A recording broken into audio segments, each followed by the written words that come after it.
A matemática e o futebol apresentado pelas equipes deixa claro que 2024 é um ano a ser lembrado para que erros não sejam repetidos e promete ser longo e doído para os torcedores gaúchos nesse segundo semestre.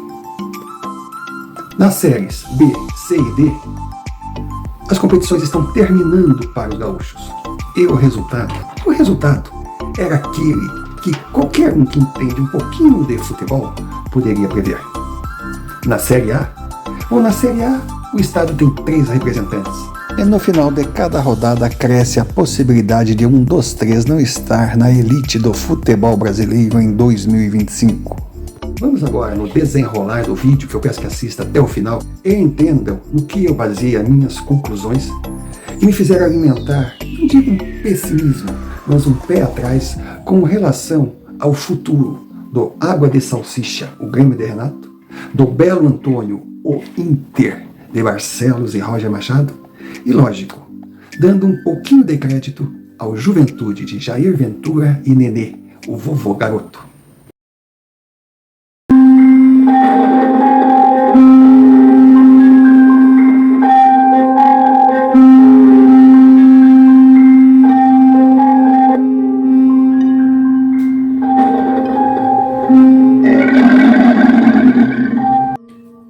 Futebol gaúcho segue sua Via Crucis 2024, decepção longe de ser surpresa.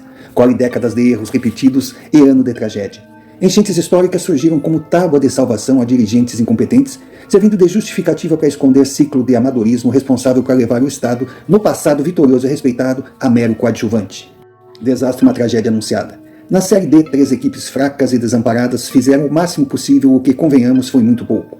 Passaram a primeira fase com as calças na mão.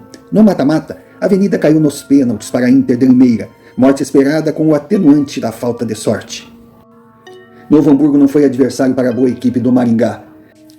O Brasil de Pelotas trouxe esperanças ao passar bem pelo Água Santa de Diadema, caindo na real na fase seguinte, sendo humilhado pelo Brasiliense dentro e fora de casa. Na Série C, São José não existiu, terminando a primeira fase na lanterna com toda honra e toda glória. Caxias, dentro de campo, conquistou a permanência na C, mas corre o risco de manobras políticas com a criação de história mal contada de escalação indevida de jogador, mais uma vergonha CBF. Adversários se apegam ao fato do clube de Caxias ter escalado atleta com mais de 3 atuações por outro clube na terceira divisão, o que fere o regimento e dá como castigo a perda dos pontos nas partidas que o citado jogador participou. Impressiona o fato de não haver súmula comprobatória e a alegação se baseia em imagens do jogador em campo. E agora? Vale o escrito ou as imagens? Mesmo comprovada a acusação, culpa seria do clube ou da CBF? O problema é que a corda explode sempre no mais fraco, e a CBF não tem mais no que ser rebaixada. Deixando de lado a agonia caxiense, prestamos atenção ao Ipiranga, que por enquanto respira por aparelhos. Conquistou a classificação para o mata-mata, mas o futebol apresentado não mostra chances de seguir vivo diante dos fortes adversários a serem enfrentados. Na Série A, o cenário é igualmente preocupante. Existem grandes possibilidades de um dos 3 representantes cair para a segunda divisão. Juventude, até então favorito a degola, se mostra santo milagreiro. Elenco reduzido, folha de pagamento curta, resultados surpreendentes, apresentando futebol baseado no conjunto, disciplina, tática e transpiração. O pequeno judiado por gigantes perdeu Caprini para o São Paulo e Roger Machado para o Inter.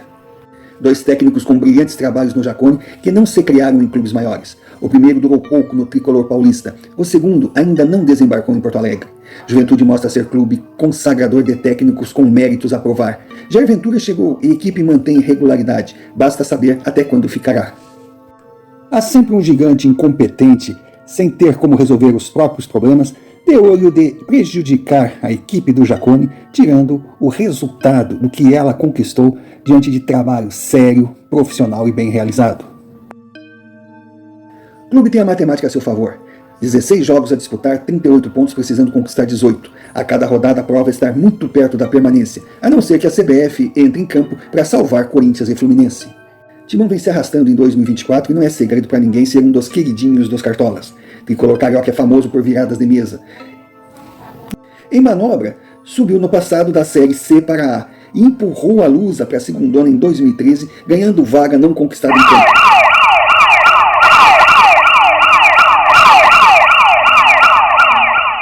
Internacional vem logo atrás do Juventude e ainda traz a certeza de não correr o risco de cair. Com 25 pontos e 19 jogos a disputar, precisa ganhar 21 em 57. A olho nu parece tarefa fácil de conquistar. Lembrando sempre, estimativa é feita em cima de 46 pontos a serem ganhos, considerados a certeza matemática de salvação. Limite esse podendo ser menor ou maior, dependendo do desenrolar em cada competição. Margem de erro é de 1 ponto para cima e 1 ponto para baixo. Inter aparentemente favorito a não cair, sendo esse o problema. O clube gastou fortunas, contratou medalhões, iludiu torcida com a imagem de elenco imbatível, favorito a títulos e sempre ofereceu aquém do esperado. Legítimo belo Antônio, lindo, deslumbrante, ao tocar na sua amada bola, passa a impressão de orgasmos múltiplos, mas no final não deu. Sei lá o que não deu certo, diz o Colorado. Nunca me aconteceu isso antes. Mentira, nós vamos para a próxima. Colorado bulina, mas não emprenha, e a situação parece longe de solução.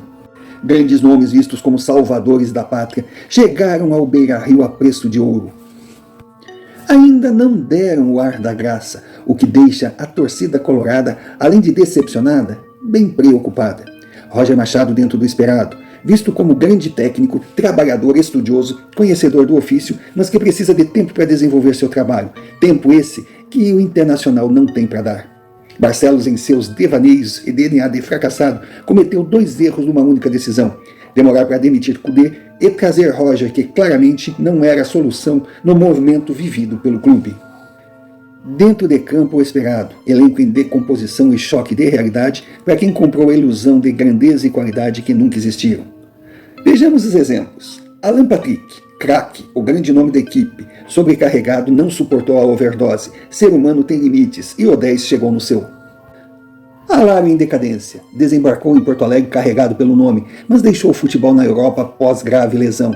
Descontente no Beira-Rio, quer jogar no River. Borré não foi nada além de Borré, jogador mediano, esforçado, que vestiu grandes camisas sem nunca ser a estrela da companhia. Só quem se deixou levar por marketing agressivo e por não conhecer o currículo do atleta poderia esperar algo diferente. Valência, outro coadjuvante, vendido à torcida como terceiro caroço do abacate. Versão piorada de Balotelli. Colorado hoje decepcionado não tem o direito de dizer que não sabia, sofá de pobre avisou. Jogador problema, vida conturbada, protagonista de cenas inusitadas. Entre elas, talvez a mais conhecida. Fugir do estádio escondido numa ambulância antes do final de uma partida em 2016 para não ser preso ao sair de campo por não ter pago pensão alimentícia ao filho. No vestiário é marrento, estraga o ambiente e em campo, centroavante comum. Teve poucas temporadas de destaque. Oscila e traz número reduzido de títulos no currículo. O mais perturbador, os nomes citados até aqui, são aqueles que eram apontados como salvadores da pátria e não corresponderam. O que resta ao Colorado esperar? Que veteranos ou jogadores vistos como apenas para compor elenco façam milagres, ou então que meninos que estão surgindo da base se mostrem reencarnação de Ronaldinho Gaúcho, D'Alessandro e outros tantos ídolos.